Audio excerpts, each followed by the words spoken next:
Aprilia factory team manager, Paolo Bonora, admitted that currently MotoGP motorbikes are too fast. In the future there will need to be rules that limit motorbike speed. Currently MotoGP motorbikes can reach 360 km per hour. On the one hand, this speed is the result of research and development carried out by manufacturers to be competitive, but on the other hand, racing becomes monotonous. If you look at something as an engineer, you want to improve aerodynamics, stability and efficiency, even if that means making it more complex. But if you look at it from a racing point of view, it's fair to say that we had to reduce the engine performance a little and simplify it, he said. Bonora admits that it actually doesn't matter if manufacturers are asked to reduce performance so that each motorbike can be more competitive and can increase overtaking action. We no longer see overtaking like we did 20 years ago.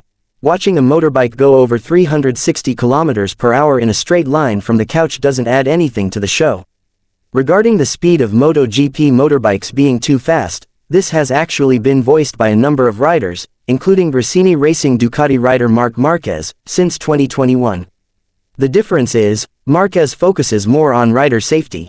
The various new devices that are installed make the motorbike faster, but the motorbike speed should be limited because otherwise it will be uncontrollable. I already said it at Jerez.